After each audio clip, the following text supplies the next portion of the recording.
Swastiastu. Assalamualaikum warahmatullahi wabarakatuh. Salam sejahtera untuk kita semua. Yang saya hormati Bapak Kepala Sekolah dan para rekan, dan yang saya hormati Bapak Ibu guru serta staf pegawai yang ada di ruangan ini. Saya mengucapkan banyak terima kasih kepada Bapak Kepala Sekolah dan Bapak Ibu yang hadir pada saat ini karena sangat mendukung setiap kegiatan yang saya lakukan, khususnya kegiatan guru penggerak ini. Dan saya merasa sangat beruntung sekali bisa bergabung bersama Bapak Ibu semua dalam bersinergi untuk memajukan sekolah kita tercinta ini.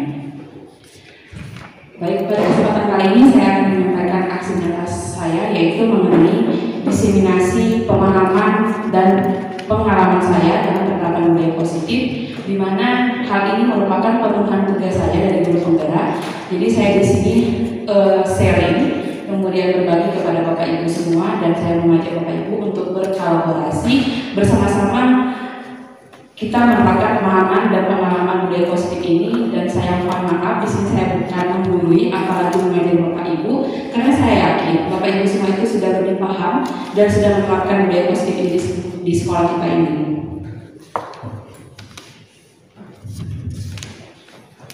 Yang pertama, salam sehat kepada Bapak Ibu guru hebat di sebagai sesakti kita ini. Mari berbagi, belajar bersama, berkolaborasi demi mewujudkan budaya positif di sekolah kita tercinta ini.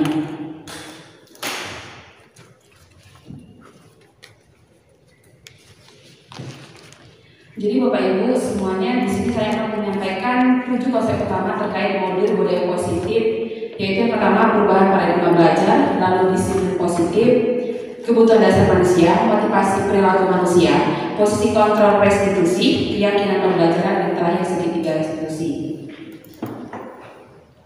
Kita awali dengan pembelajaran dengan paradigma baru. Jadi Bapak Ibu, pembelajaran dengan paradigma baru itu adalah pembelajaran berdasarkan prinsip yang berdiferensiasi, sehingga setiap anak belajar sesuai dengan tahap perkembangannya dalam mewujudkan P3, yaitu profil pelajar Pancasila. Jadi Bapak Ibu pasti semuanya mengetahui dan juga tahu ada P3 ada P3 yang sangat digencar-gencarkan, khususnya di kurikulum Merdeka. Ada berapa bagian kira-kira Bapak Ibu P3-nya? Benar ya. Jadi kita sudah paham bersama ada 6 P3 yang sekarang sedang digencar-gencarkan melalui kurikulum Merdeka. Yang pertama berakhlak mulia, kemudian bergotong royong, mandiri, berpikir kritis, kreatif, dan yang terakhir berkebinaan global. Lalu di sini tujuan dari pembelajaran dengan paradigma baru ini adalah kita diajak untuk membuat pembelajaran itu tidak klasikal seperti itu. Jadi berdiferensiasi memang sesuai dengan karakter dan kebutuhan peserta didik. Di mana tujuan pendidikan menurut Ki Hajar Dewantara, bahwasanya tujuan pendidikan itu adalah menuntut peserta didik agar mampu mencapai keselamatan dan kebahagiaan setinggi-tingginya sebagai manusia. Itu Bapak Ibu. Selanjutnya yaitu disiplin positif. Kira-kira Bapak Ibu ketika kita mendengar kata disiplin, apa sih yang kita pahami? Bapak Ibu ketika mendengar kata disiplin, apa kira-kira yang Bapak Ibu pahami? Iya Bapak. Tersadarkan. Oh ada lagi? Ya. Nah, taat aturan, ya benar ya. Bahwasanya ketika kita mendengar kata disiplin, maka yang ada di mindset dan pemahaman kita adalah taat aturan, di mana disiplin itu terkadang sering kita hubungkan dengan ketidaknyamanan. Seperti itu ya Bapak Ibu. Jadi setiap pendidik itu tujuannya adalah memantau anak-anak agar disiplin, sehingga bisa mereka berkembang sesuai dengan nilai-nilai kebijakan universal atau termotivasi dari dalam dirinya. Namun kadang-kadang anak-anak ini akan disiplin ketika dapat hukuman, kemudian dapat iming-iming atau penghargaan. Untuk itu, menerapkan disiplin positif di sekolah kita ini, kita harus memahami dulu 5 kebutuhan dasar manusia. Jadi bukan hanya peserta didik, tapi ini 5 kebutuhan dasar manusia. Hanya saja kita akan memfokuskan kepada peserta didik. Seperti yang pertama adalah bertahan hidup. Jadi manusia itu pasti memiliki kebutuhan fisik, pemenuhan kebutuhan fisiknya, kemudian seperti sandang, pangan, dan papannya. Lalu yang kedua adalah ini, kasih sayang dan rasa ingin dicintai. Jadi anak-anak biasanya kan sering cari perhatian sama guru kelas, buat tingkah laku yang kadang menjengkelkan dulu, padahal tujuannya adalah untuk memiliki rasa cinta dan kasih sayang dari gurunya. Kemudian yaitu penguasaan. Jadi anak-anak yang terkadang ingin menonjol di kelas, tapi dia tidak pada materi pembelajaran yang kita berikan, tapi dia menarik perhatian dengan mengganggu tenangnya. Dia merasa menguasai kelas dalam hal itu. Yang keempat adalah kebebasan. Jadi anak-anak itu terkadang sering ingin bebas, sehingga ada istilah mereka terkungkung oleh peraturan. Sebenarnya salah, pemikiran mereka salah. Bahwasanya kebebasan itu bukan berarti mereka harus melanggar peraturan. Jadi mereka bisa tersinkronisasi dengan peraturan, kemudian bisa menciptakan kebebasannya dengan menaati kedisiplinan diri atau kedisiplinan positif seperti itu. Lalu kesenangan. Nah, ini tujuan pembelajaran kita adalah membuat pembelajaran yang menyenangkan, Bapak Ibu. Kita dituntut di kurikulum Merdeka memberikan pembelajaran yang menyenangkan sehingga anak mendapatkan kenyamanan dan merasa terlindungi. Untuk itu harus kita pahami bersama, kebutuhan-kebutuhan dasar tersebut harus termotivasi melalui perilaku manusia. Jadi motivasi itu adalah dorongan yang timbul dari diri seseorang secara sadar atau tidak sadar untuk melakukan sesuatu. Jadi biasanya motivasi ini didorong karena ketidaknyamanan. Ketika anak tidak nyaman, dia mau tidak mau terpaksa untuk mematuhi kedisiplinan di sekolah. Seperti misalnya dia termotivasi secara eksplisit takut dihukum, jadi mau nggak mau dia disiplin. Atau mendapatkan imbalan atau penghargaan. Jadi anak-anak melakukan suatu tindakan disiplin ketika ada penghargaan yang dia peroleh. Kalau ada penghargaan dia nggak ngelakuin, itu eksplisit. Lalu ada yang menghargai nilai kebijakan di dirinya sendiri. Jadi anak itu tersadar mau melakukan kedisiplinan positif ketika dia merasa diri saya ini memang harus melakukan itu untuk kemajuan dan mencapai kebahagiaan dalam dirinya setinggi-tingginya. Nah, ini yang kita harapkan agar anak-anak bisa termotivasi secara intrinsik dari dalam diri sendiri. Jadi dia sadar untuk melakukan nilai kebajikan yang universal. Nah, ini dia konsep disiplin dan identitas gagal. Sebenarnya saya juga memahami konsep ini setelah saya mempelajari modul 1.4 ya Bapak Ibu. Jadi bukan saya yang mengkonsepkan bahwasanya pernyataan demikian itu identitas gagal, bukan. Tapi setelah saya belajar di guru penggerak dan dapat materinya, dan ini memang harus disampaikan seperti itu. Jadi ternyata ada dua konsep disiplin dengan identitas gagal Bapak Ibu. Dan saya juga pernah melakukannya, yaitu hukuman dan penghargaan. Ternyata penghargaan juga termasuk ke dalam konsep identitas disiplin gagal. Jadi misalnya hukuman itu bisa menyakitkan, memaksa anak, lalu anak-anak menjadi menyembunyikan rasa bersalahnya. Jadi tidak ingin jujur ketika dia bertanya, kenapa kamu melakukan ini, dia hanya diam. Karena dia ada rasa takut di dalam dirinya. Kemudian merasa anak rendah diri. Itu efek dari hukuman, jadi disiplin gagal jatuhnya. Kemudian penghargaan. Selama ini saya terkonsep di kepala penghargaan itu akan memotivasi anak. Ternyata ini konsep disiplin dengan identitas gagal juga Bapak Ibu, bahwasanya penghargaan itu tidak efektif. Tidak efektif dalam artian anak akan melakukan sesuatu ketika dia mendapatkan penghargaan, kemudian merusak hubungan. Jadi di kelas ketika kita memberi anak misalnya buku karena dia bisa ulangan nilai 100, itu bisa membuat temannya merasa iri. Seperti itu. Lalu mematikan kreativitas. Jadi anak merasa dengan kemampuan saya seperti ini saja saya dapat penghargaan. Jadi saya nggak perlu mengupgrade diri. Seperti itu jatuhnya Bapak Ibu. Kemudian ini istilah yang sangat saya senangi, dihukum oleh penghargaan. Jadi ternyata penghargaan itu diistilahkan di modul 1.4 ini adalah dihukum oleh penghargaan. Lalu merampas hak menghargai diri. Jadi ketika anak sudah senang mengupgrade diri, tiba-tiba kita kasih penghargaan, dia stagnan langsung. Jadi dia tidak menghargai usahanya, dia lebih menghargai pemberian yang telah kita berikan.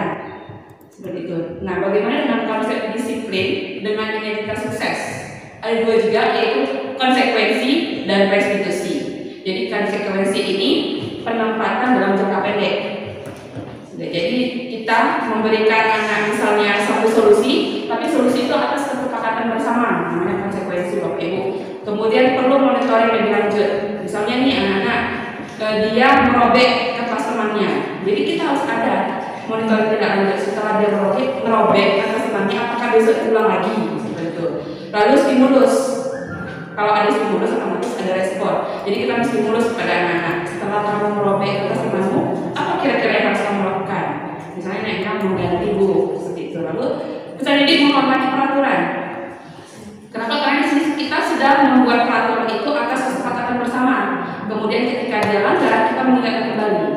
Jadi ketika kita membuat suatu kesepakatan, itu bukan kita sendiri Bapak Ibu yang mengusulkan, tapi atas kesepakatan dengan peserta didik. Kemudian kehilangan waktu untuk merenungi kesalahan. Jadi ketika dia merobek kertasnya, ketika tanya apa yang kamu lakukan, dia diam aja, kita langsung bilang, ya udah, kamu ganti bukunya. Setelah itu minta maaf. Jadi sebenarnya anak-anak itu terkadang dia mempunyai solusi sendiri karena takut dia langsung mengikuti apa yang dibilang guru. Jadi siswa itu misalnya kalau kita kasih waktu untuk merenung, dia pertama ingin minta maaf. Jadi otomatis dia juga mempunyai solusi dalam dirinya. Oke, kemudian restitusi. Nah inilah disiplin identitas sukses yang sesungguhnya, yang benar dan benar-benar mensukseskan, yang saya pelajari di modul 1.4, di mana peserta didik bertanggung jawab untuk perlakuannya. Jadi ketika dia buat salah, kita panggil dulu orangnya, kita ajak temannya yang dirobek kertasnya, kemudian ditanya, kenapa kira-kira kamu merobek kertas temanmu? Jadi itu hal yang pertama yang kita lakukan Bapak Ibu. Menanya dulu, apa sih alasan anak tersebut merobek kertasnya? Apakah mungkin dia merasa kembali ke tadi kebutuhan dasar manusia, merasa menguasai? Sudah, lalu fokus pada pemecahan masalah jangka panjang. Jadi kita solusinya bukan dari kita tapi dari anaknya. Anaknya akan memberikan solusi kepada dirinya sendiri atas kelakuan yang dilakukan. Kemudian dengan demikian anak akan menghormati dirinya dan orang lain. Ketika dia menemukan solusi dia sendiri, otomatis dia menghargai dirinya. Kenapa? Karena dia mencari pemecahan masalah atas perbuatan yang dia lakukan sendiri, seperti itu. Lalu teori kontrol, dirinya memegang kontrol atas tindakan yang dia lakukan. Peserta didik juga bersemangat memperbaiki kesalahannya. Nah, konsep disiplin ternyata ada dengan pendekatan restitusi yang tadi saya sampaikan. Jadi ada pendekatan di mana pendekatan restitusi ini menurut seorang tokoh yaitu Geselen, restitusi adalah proses menciptakan kondisi bagi peserta didik untuk memperbaiki kesalahan mereka sehingga mereka bisa kembali pada kelompoknya dengan karakter yang lebih baik lagi. Jadi ciri-ciri restitusi itu seperti apa kira-kira? Yang pertama, bukan menebus kesalahan, tapi mereka belajar dari kesalahan, lalu memperbaiki hubungan, kemudian menuntun untuk melihat ke dalam diri anak, lalu mencari kebutuhan dasar yang mendasari tindakannya, fokus pada karakter bukan pada tindakan anak, lalu menguatkan dan fokus pada solusi. Nah, kira-kira apa sih perbedaan dari yang tadi saya sampaikan? Misalnya ini ada kasus peserta didik tidak mengerjakan tugas. Kira-kira tindakan yang Bapak Ibu lakukan biasanya di kelas? Pengurangan nilai. Pengurangan nilai. Oke, ada lagi? Mengambil. Gimana Pak? Menanyakan alasan. Menanyakan alasan dulu. Mengambil. Kemudian anak tidak mengerjakan tugas Bapak. Menyuruh anak itu membuat di situ juga langsung. Membuat tugasnya langsung di situ. Ya, ada lagi kira-kira Bapak Ibu? Memberi tugas tambahan. Ya, mari kita lihat perbedaannya yang tadi Bapak Ibu katakan. Ini dia. Jadi yang Bapak Ibu lakukan itu sudah masuk ke dalam konsekuensi, sudah masuk ke dalam identitas sukses. Ya, Bapak Ibu. Jadi ternyata ketika anak melakukan suatu kesalahan, tidak membuat tugas di pelajaran kita, tadi saya katakan bahwasanya fokusnya ke pembelajaran di kelas, yaitu guru biasanya membekuk peserta didik dengan jongkok bangun. Jadi tidak berkaitan, dia tidak membuat tugas, kita kasih lagi hukumannya jongkok bangun, kaitannya nggak ada di situ. Kemudian lalu guru marah sehingga membuat peserta didik takut. Nah ini, ternyata ini adalah identitas gagal. Lalu konsekuensinya, guru memberikan waktu kepada peserta didik untuk membuat tugasnya ketika jam istirahat. Jadi dia harus konsekuen, berkaitan ya Bapak Ibu. Dia tidak buat tugas, hukumannya atau solusinya adalah dia buat tugas ketika dia istirahat. Kita potong jam istirahatnya di situ. Lalu guru tegas dan peserta didik menghormati. Jadi konsekuensi tadi, jadi kita tegas. Kesepakatan yang sudah kita buat di kelas, keyakinan yang sudah kita buat di kelas harus kita lakukan bersama-sama.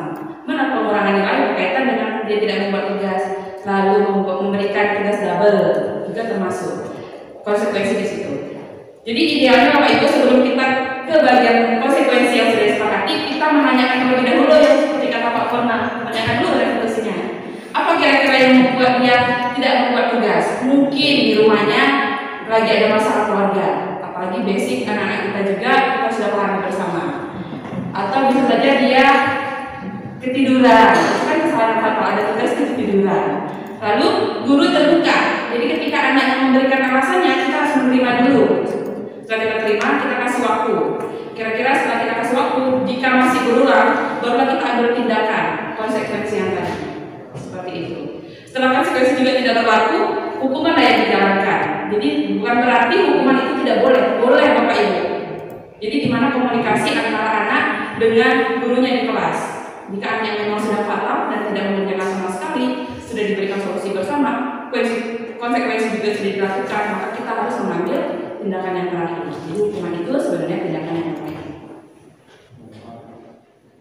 Dari situ, inilah 5 posisi kontrol yang selama ini kita jalani mungkin atau yang sudah kita lakukan tanpa kita sadari. Yang pertama penghukum, lalu pembuat rasa bersalah, teman, pemantau, manajer. Kira-kira Bapak Ibu ada di posisi mana ya? Di antara 5 posisi kontrol ini. Di mana Bapak? Kadang teman, kadang manajer. Oh, kadang teman, kadang manajer. Oke. Gimana Bapak Ibu lainnya? Oh, semuanya. Ya benar, saya juga semuanya. Karena saya juga pernah melakukan hal-hal ini. Kita nggak bisa pungkiri. Saya jujur, saya pernah melakukan menghukum, membuat rasa bersalah, kemudian kadang-kadang dia teman, memantau, manajer. Cuma posisi manajer ini terkadang sering terlalaikan. Nah, ini dia. Kita masuk ke kasus lagi ya Bapak Ibu. Jadi peserta didik mengikuti pembelajaran dengan tidak baik. Ada anaknya yang tidur, kemudian main handphone, ribut. Kira-kira tindakan yang Bapak Ibu lakukan apa? Menjelaskan lambat ya nih. Guru itu kan sudah lambat. Ya, menjelaskan materi. Apa lagi Bapak Ibu? Mengambil HP-nya. Mengambil HP-nya. Menegur. Benar ya Bapak Ibu? Wah, Bapak Ibu kita ini semua. Ya, ini dia. Jadi, penghukuman itu kadang saya bilang, karena kamu main handphone aja, silakan berdiri di depan kelas. Ya, kadang-kadang kan sebenarnya. Jadi saya kadang-kadang kesal sama anak main handphone, saya bilang, kamu itu ya dari tadi main handphone aja kuliah, silakan berdiri di kelas. Kemudian bisa-bisanya kamu tidur ketika jam pembelajaran. Silakan keluar kelas. Karena yang di pikiran saya itu anak-anak yang main handphone itu akan mempengaruhi temannya yang lain. Kemudian lalu rasa bersalah. Jadi kata-katanya membuat anak itu merasa dia sangat bersalah sekali, malah tidak ada hukuman di situ, hanya sekedar perkataan. Jadi perkataan itu sebenarnya lebih menyakitkan daripada hukuman. Jadi di sini kata-katanya berapa kali ibu bilang itu kecewa sama kamu. Lalu misalnya mau jadi apa kamu nanti besar? Ketika aku belajar membaca kamu tidur. Duh, itu sangat menyakitkan sekali Bapak Ibu dan menjatuhkan anak. Lalu misalnya sebagai teman, ayolah jangan ribut anak-anak ibu, kali ini aja ya ributnya. Jadi dia nggak ada efek merasa jerah. Ah ibu tuh besok kali bilang jangan ribut ya anak-anak, gitu doang. Sudah, kemudian pemantau. Kamu sudah tidak menaati kontrak belajar. Jadi kita mengingatkan pemantau. Ya, di kelas masih aja kalau itu melanggar peraturan yang sudah kita sepakati bersama. Mesti ingatkan konsekuensinya apa.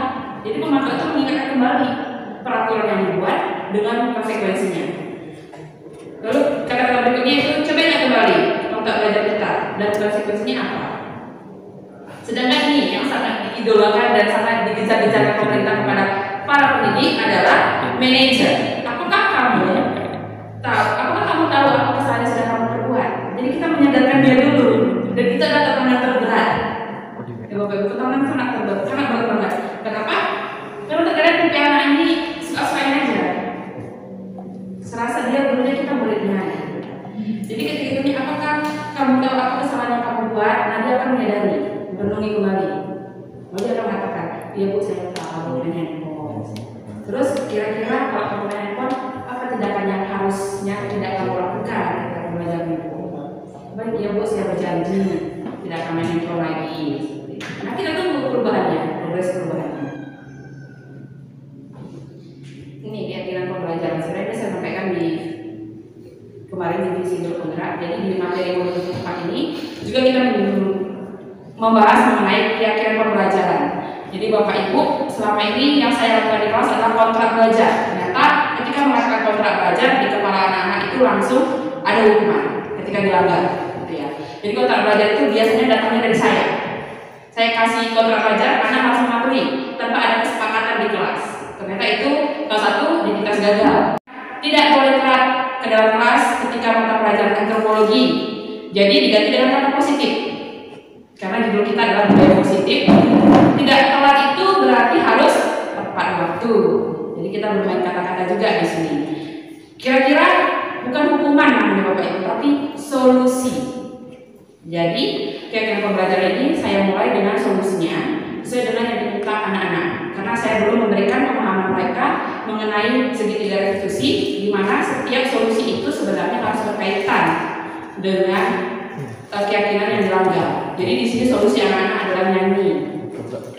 Ya, kenapa saya turut nyanyi? Karena ingat tujuan pembelajaran kita sebagai pendidik adalah membuat pembelajaran yang menyenangkan. Saya rasa menyanyi 1-2 menit itu tidak akan mengganggu pembelajaran kita, dan itu mungkin akan membuat hiburan kepada teman-temannya untuk lebih mau belajar lagi atau menyemangati teman-temannya.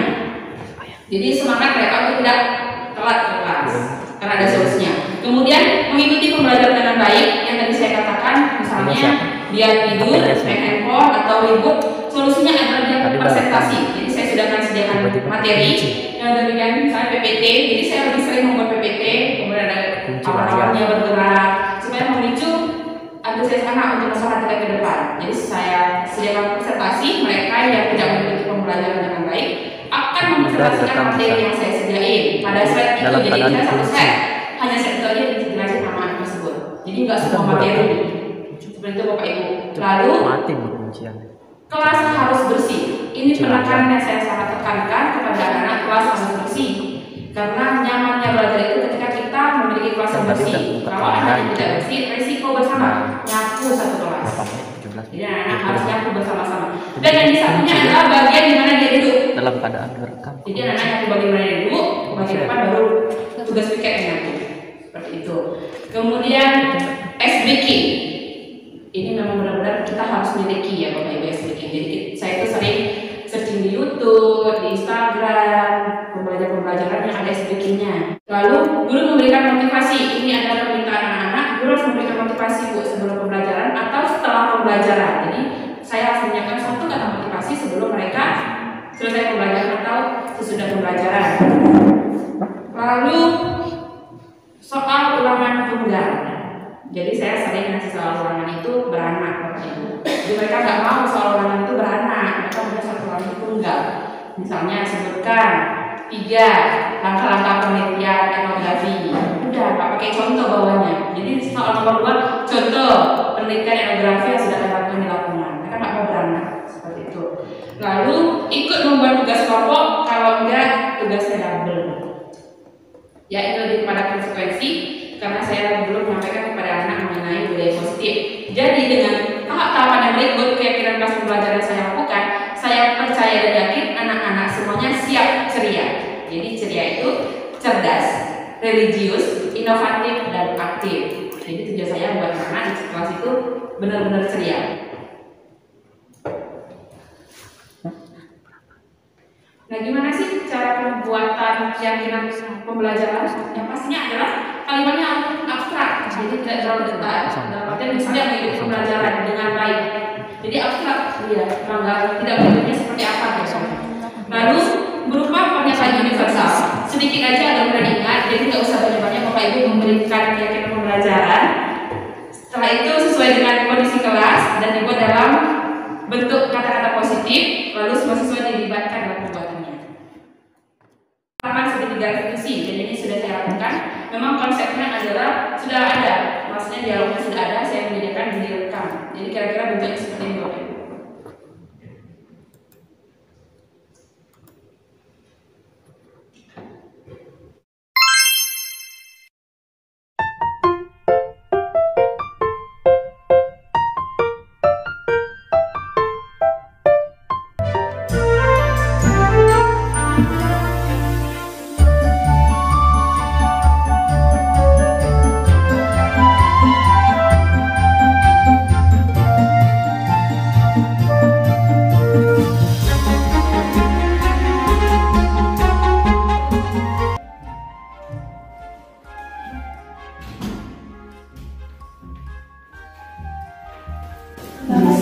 tahu kenapa ibu panggil Desita hari ini di sini? Nggak tahu Bu, ada apa ya Bu? Nah, Desita sudah melaksanakan tugas rangkaiannya di bagian kebersihan. Sudah Bu, tapi tadi sebentar. Iya, soalnya tadi ibu lihat dan ibu perhatikan, Desita itu asik main handphone padahal teman-temannya lagi bersih-bersih. Sebenarnya kenapa? Ya Bu, saya malas bersih-bersih. Tadi sebentar bersih-bersih. Soalnya kalau saya bersih-bersih nanti bisa semua kotor lagi Bu. Motor lagi yang sudah bersih-bersih. Baik, kalau gitu ibu panggil dulu orangnya ya. Ya, silakan masuk. Di sini. Iya.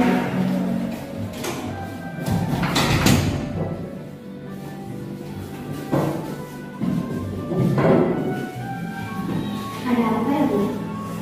Desita di rumah, kalian tahu apa yang sudah kalian lakukan hari ini? Nggak tahu Bu.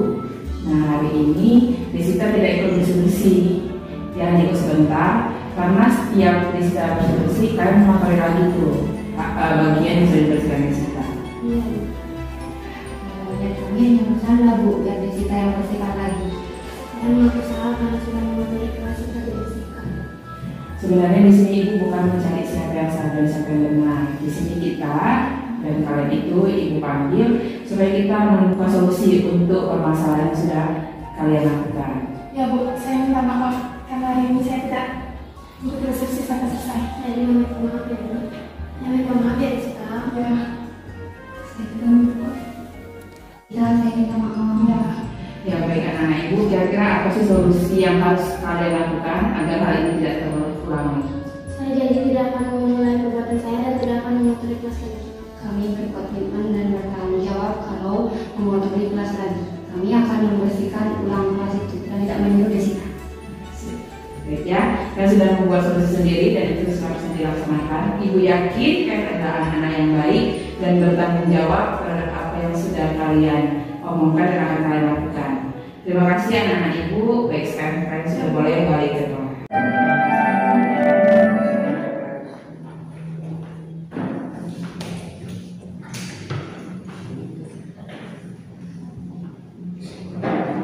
Ibu-ibu itu dari contoh dari penerapan segitiga restitusi kepada anak-anak. Sebenarnya yang ini itu ada tes anak-anaknya. Nanti kita ibu bisa lihat di sini.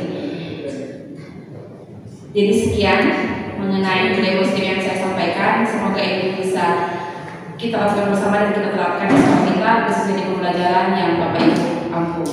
Terima kasih.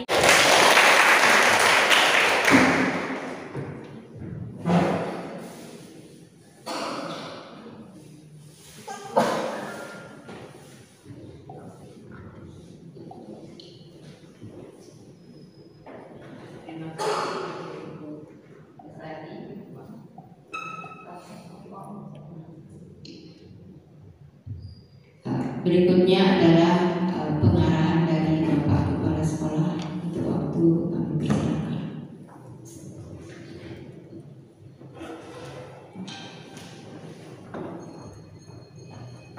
Ya, kita kasih applause sekali lagi kepada Ibu yang sudah begitu luar biasa menyampaikan bagaimana guru ke depan, ya, dalam rangka kita untuk meningkatkan mutu lulusan. Nah, tentu akan berawal dari proses, ya. Jadi sekali lagi akan berawal dari proses. Nah, mudah-mudahan nanti kita bisa terimbas yang mungkin kita kemarin sudah melaksanakan, namun dengan paradigma yang lama. Maksud kita ingin anak kita menjadi yang baik, namun karena prosesnya mungkin yang keliru sehingga tidak menghasilkan hasil yang optimal. Nah, sekarang melalui guru penggerak, sekolah penggerak, apalagi nanti banyak yang akan bertanya, ditanyakan, dan akan mungkin bagaimana proses pembelajaran yang ada di sekolah kita. Nah, ini Bapak dan Ibu, mari kita siap-siap. Nah, apa yang diimbaskan oleh Bu Lestari jadi menginspirasi kita semua bagaimana membuat anak kita menjadi disiplin, karena 80% orang sukses karena disiplin. Ingat, cuma 20% orang sukses itu karena pintar. Dan maka dari itu, ya kalau bisa sih disiplin dan pintar. Nah, namun kadang-kadang kita dihadapkan oleh suatu pilihan, ya, maka kita akan bagaimana membuat anak-anak kita menjadi disiplin dengan cara pendekatan seperti tadi. Jadi kita hindari hukuman dan penghargaan. Ya, itu jalan yang paling terakhir. Dan dengan metode-metode praktek-praktek baik tadi, mari kita lakukan kepada anak-anak didik kita di kelas.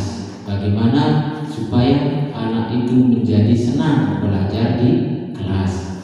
Jadi kreatif, terampil dan inovatif itu sangatlah diperlukan. Kreatif kita untuk mencari metode-metode atau cara-cara dalam kita menyampaikan pembelajaran atau materi yang kita bawakan. Ya, nah ini untuk bisa kita tindak lanjuti. Nah, jadi sekali lagi terima kasih Bu Lestari, itu hal yang luar biasa. Nah, nanti kalau bisa PowerPoint-nya dibagikan, ya, sehingga bisa dipraktekkan oleh guru-guru yang lain. Ya, jadi guru-guru yang lain tidak harus menunggu menjadi guru penggerak terlebih dahulu, ya, karena pembiasaan itu perlu kita yang baik perlu kita biasakan dari sekarang. Jadi praktek-praktek yang baik itu dari teman, kita pakai. Jangan sampai yang lainnya dulu memakai di luar sekolah kita, kita yang lebih dulu. Ya. Jadi Bapak dan Ibu yang lain juga punya praktek-praktek baik, silakan berbagi dengan teman yang lain, ya, dalam sekolah kita ini. Jadi pasti semuanya punya pengalaman atau praktek-praktek baik itu. Nah, maka itulah yang kita saling tukar